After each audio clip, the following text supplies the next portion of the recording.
Welcome to the Mad Singers Management Podcast from madsingers.com, where entrepreneurs and business managers learn and share. If you like the show, don't forget to leave a review. Hello, and welcome to this next episode of the Mad Singers Management Podcast. And today, I have the one and only Greg Elfrink. Greg, how are you today? Hey, Mads, I'm doing really good, man. Thank you so much for having me on the podcast. Hopefully, I'll be able to add some value to your audience. Excellent. Now, Greg, most of the world already know about you, but for those few people hiding out there that haven't heard about you yet, do you want to tell me a little bit about your background and the current company and the current team you're working with?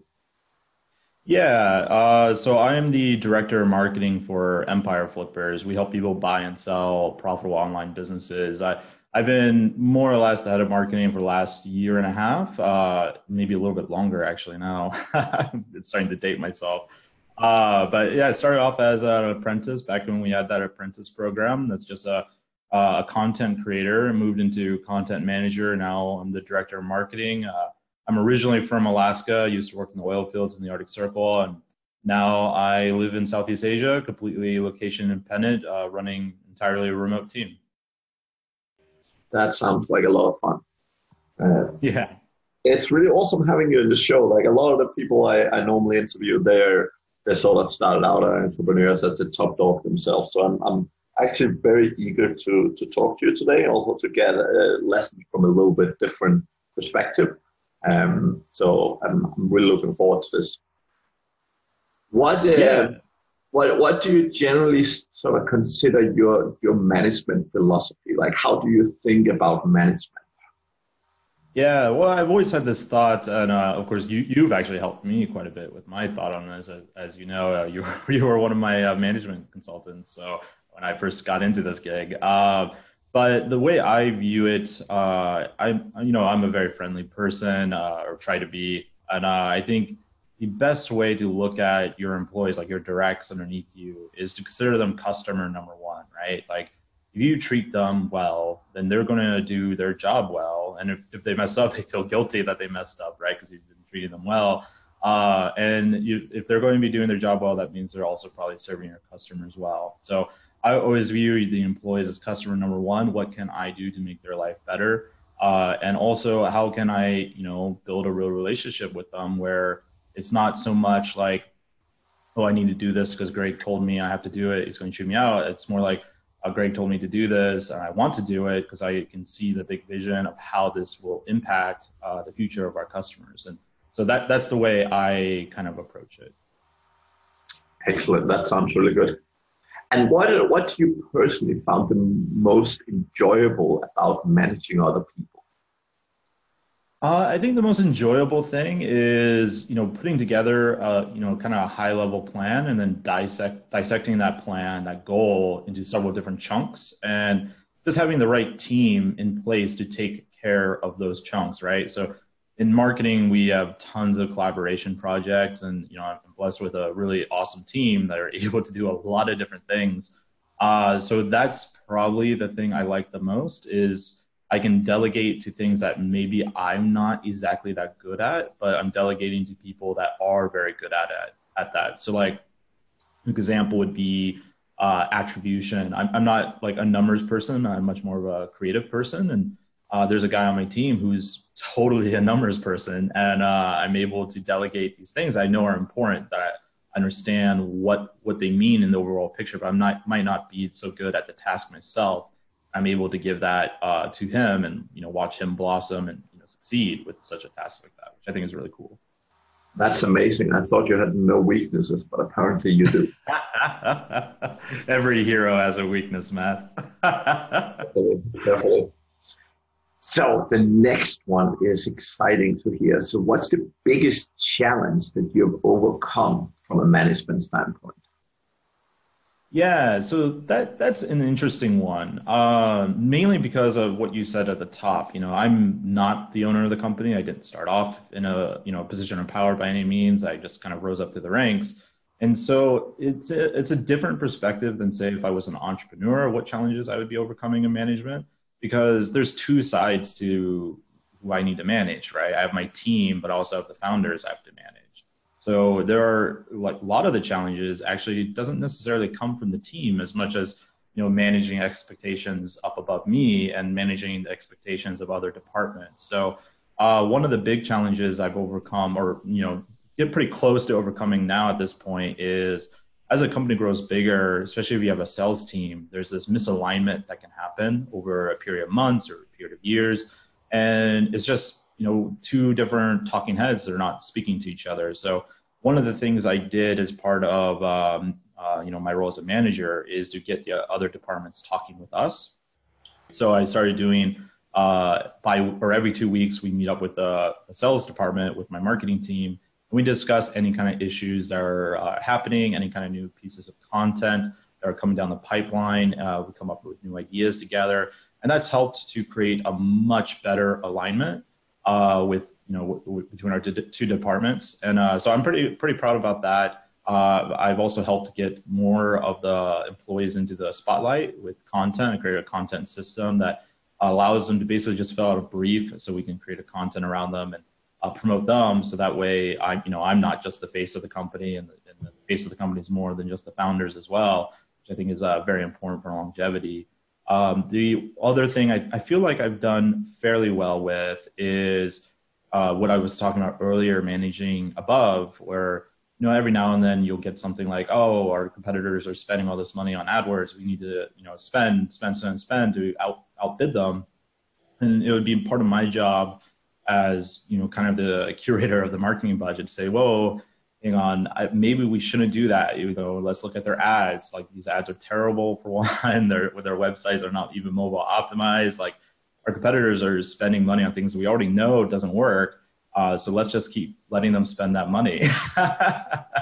So maybe we don't need to be spending just because our competitors are spending there, right? So those are the kind of things that are more challenging as a manager to do, especially like, this person in the middle versus someone at the top, but also very rewarding when you're able to handle it. Yeah, that sounds awesome. So you already mentioned that you have an amazing team.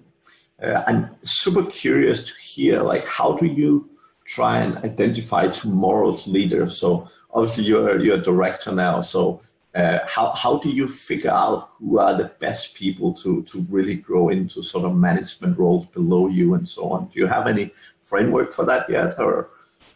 Yeah, very rough framework. My team is still pretty small in the grand scheme of things, but one thing I've instituted that's very important to my team is the 20% rule. So any time during the week, they have 20% of their time to do basically whatever it is they want that they think can help the company. So that could be taking a course, implementing a new marketing strategy, optimizing an ad campaign. It could be any of those kind of things.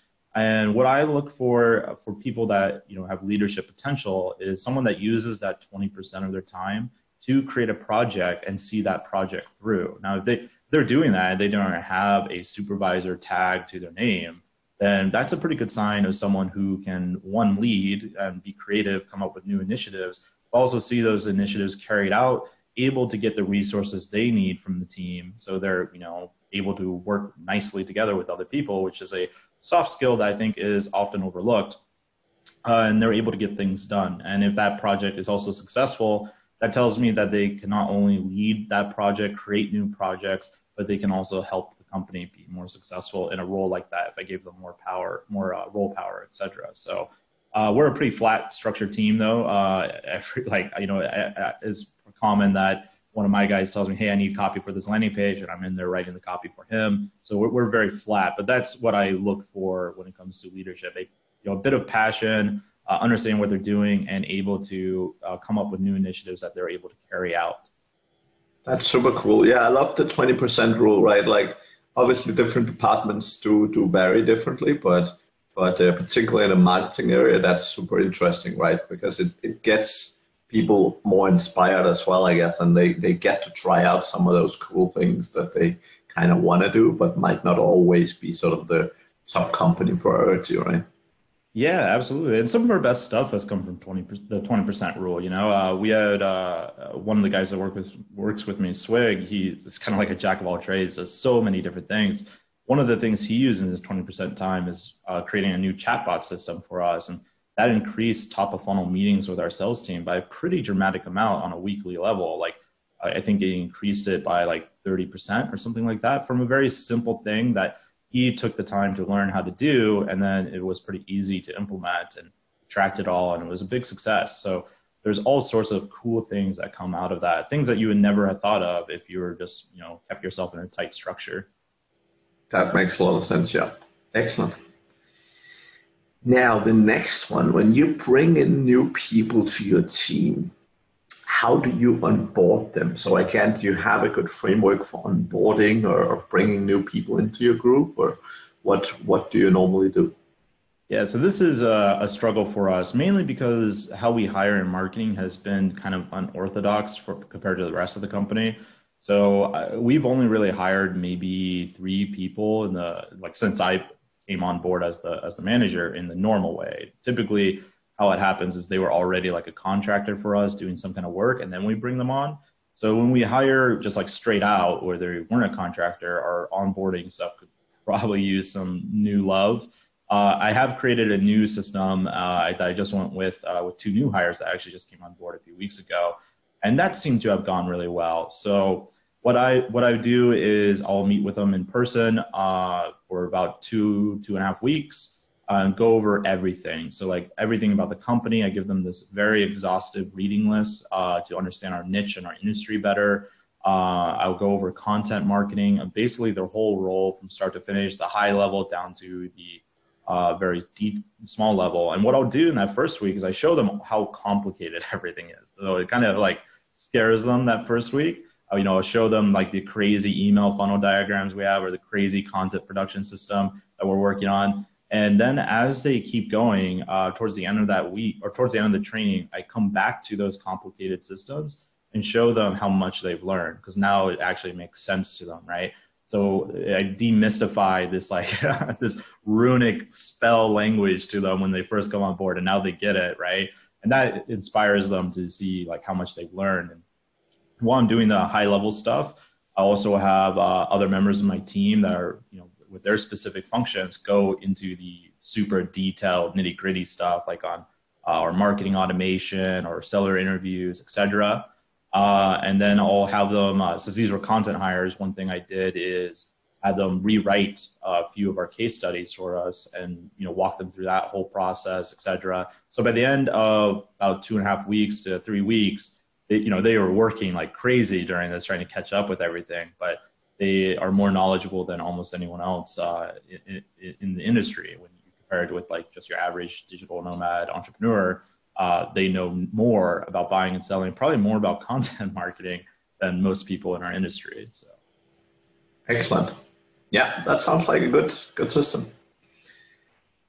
Now, Greg, what do you find sort of unique, or what do you find different about the way you manage compared to how you see people around you? And obviously that could both be in your company, but obviously you meet a lot of people in general. So what do you find very unique about your management style that you feel work really well? Yeah, I think the most unique thing about me, which is both a pro and a con, I think, is that I'm not super process oriented. I'm not a person that's going to be micromanaging you. Like, did you check everything on the checklist? Like, I'll give you the checklist and say, hey, you should use this because it could help you not mess up. But if you don't use it, I'm not going to like be screaming at you about it, right? But I give my people a lot of rope to hang themselves or to become something awesome.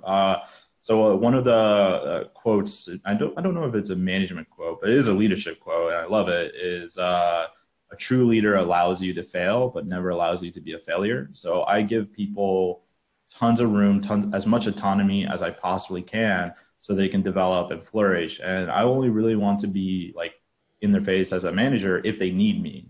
So I want them to have that freedom and feel like they have that freedom. And that's very important to me. So that's probably more unique than some of the other managers in the company and maybe other managers outside of our company.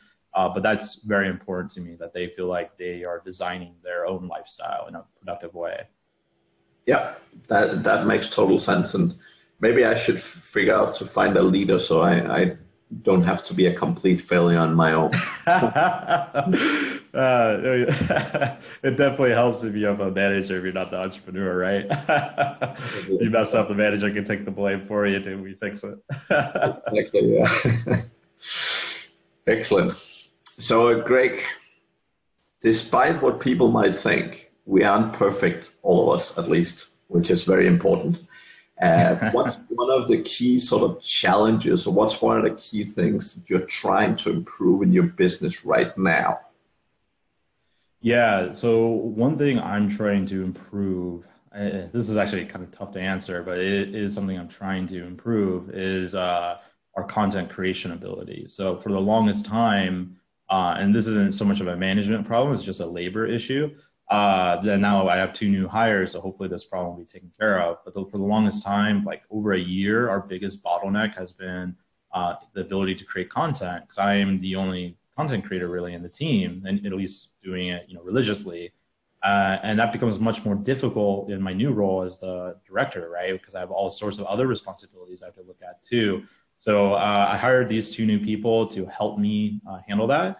And part of that problem too, from a management perspective, is if you have like 4 people, let's say, and you have a budget in the hundreds of thousands of dollars to spend, you probably shouldn't be spending that money, even though it's in your budget, because there's a good chance that you are not spending it as well as you could, just because you lack the time resource. I think a lot of people forget about that. They see like, oh man, they have this huge budget, they can do anything they want. Like, yeah, we could, but we don't have the time budget that we need to really do it well. So I'm in favor of, making sure that you can finish the project and do it well. And sometimes that doesn't mean getting a bigger budget. That means getting more time resource. And I think most people would agree, talented people's time is the biggest thing they should increase their budget for, right? And I feel like we're doing that now. So hopefully in 6 months, this won't be an issue for us anymore. Cool. Yep, that makes total sense. And yeah, I totally agree with you. I mean, I see a lot of people trying to do so many things and not do a lot of it very well, right? So if you're trying to start doing AdWords, start doing SEO, start doing content, start doing videos, like if you're doing everything at once and you don't have a team for it, you can very easily end up spending a ton of money and throwing money after things that just isn't working, right? So. Yeah, absolutely. And even on the other end there too, like if your team's big, like if your company in general is big, not just your department, like you can run into this maintenance nightmare, which is like, you just have enough time to, maintain, but you don't really have enough to grow. And so whenever a new growth project comes along, you think like, yeah, let's tackle that. But then, there's a good chance you're not going to succeed in that growth project because again, you don't have the time resource. So if someone wants to like get together a new initiative, and they don't have those time resources, I would definitely look into hiring. And if you can't hire for that for some reason, then either you need to not do the project or figure out what it is that's really stopping you from hiring. Yeah, that makes sense. So what do you consider sort of the biggest business risk right now for your department specifically, and what are you generally trying to do to mitigate that? Yeah, so the biggest risk in our industry, we saw businesses from $20,000 to multiple 7 figures, right? We even had an 8-figure business listed on our marketplace for a little while. So they're pretty high ticket, right? So the biggest thing that my team has to do is build trust, nurture, build that kind of brand loyalty, because our average sales cycle is about 400 days. So when it comes to risk, a thing that is very easy for us to do is, again, take that big budget and just plummet it into ads, into paid ads, sponsorships, stuff like that. And now while we do some of that, this last year, I have taken a big pivot to not do hardly any of that because attribution is so difficult for us with that long sales cycle. I think we're better served by doing content, really good in-depth content that builds that nurturing trust. There is one solution I've come up with that we'll probably be launching in Q1, maybe Q2. that will help me get back into the paid ad games. We're doing a premium info product, so I'll have a self-liquidating funnel there. So that way I'll be able to do actual attribution. So that's how I'm solving that problem. Okay. Yeah, and you're 100% right. And both with social and sometimes with ads, right? With very long sales cycle, it can sometimes be a little bit challenging, to say the least. So. Yeah, if you're running like paid ads or on a new ad platform right now with our current attribution, it's like, all right, well, let me wait about 2 years to see if this worked. Like, that's just not that's not a thing you can do, right? So it makes experimenting very difficult because even if you have the attribution, it's always like, maybe that was what worked. Like there's like 100 other variables in here that could mean that it had nothing to do with this paid campaign, And the problem is even looking for ROI, right? Like the chances, because it will be sort of 2 years down the line before you really know if it works, the prices on ads and things will be totally different at that point. Oh yeah, it's not a stable landscape at all, right? Online business is a super dynamic spot. So it's just an unreasonable thing to go into like hardcore paid ads. Like there's some obviously like intelligent placements we do with especially with conferences. But yeah, that was one big thing I had to pivot away from at the start of this year. And I'm glad I did.